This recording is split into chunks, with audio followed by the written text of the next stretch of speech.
నువ్వుంటే ఇలా ఉండేనా? నువ్వు లేని రాష్ట్రం రాజులేని రాజ్యమైంది. చీకటి పడితే తప్ప సూర్యుడి విలువ తెలియదు. రోగం వస్తే తప్ప ఆరోగ్యం విలువ అర్థం కాదు.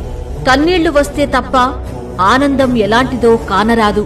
దుష్టపాలన వస్తే తప్ప సుపరిపాలన రుచించదు. జగనన్న, నువ్వుంటే రైతులు ఇలా కన్నీరు కార్చేవారా? కష్టాల పెట్టుబడితో నష్టాలు రాబడి కోసం సేద్యం చేసేవారా? నాడు ప్రతి పంటకు లాభమే, ప్రతి ఇంటిలో పండగే.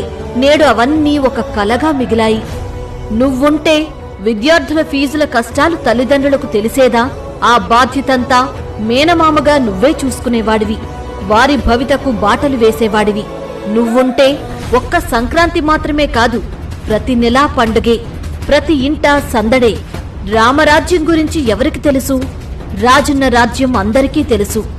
ఆయన బిడ్డగా నీ పాలనలో అది నాలుగింతలైంది. ప్రతి ఇంటా ఆనందం రెట్టింపయింది. నువ్వుంటే ఆరోగ్యం గురించి దిగులే లేదు. ఏ ఆస్పత్రికి వెళ్లినా ఉచిత వైద్యం, ఊరూరా వైఎస్ఆర్ క్లినిక్లు, ఇంటికే డాక్టర్లు. నేడు రోగం వస్తే డాక్టర్ కన్నా ముందు చావే వచ్చి పలకరిస్తోంది. నువ్వుంటే బడి పిల్లలకు గోరుముద్ద ఉండేది, వారి కళ్లల్లో ఆనందం నిండేది.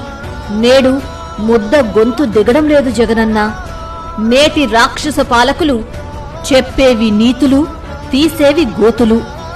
నిజమే జగనన్న, చీకటొచ్చాకే వెలుగు విలువ తెలుస్తుంది. ముళ్ల బాటన నడుస్తూ ఉంటేనే నువ్వేసిన పూలబాట యాదొస్తోంది. మళ్లీ నువ్వు రావాలి, మా ఇళ్లల్లో నవ్వుల పూలు పూయాలి. హ్యాపీ బర్త్డే జగనన్న. నువ్వున్నప్పుడు ఏనాడు ఎరువుల కోసం కొట్లాట లేదు, బస్తా కోసం కుస్తీ లేదు. నేడు కళ్ళు కాయలైనాయి, నిలబడి నిలబడి కాళ్లకు పుళ్ళైనాయి. బస్తాలేమో టీడీపీ వాళ్ల పరమైనాయి. నువ్వుంటే ఇలా ఉండేదా అన్నా?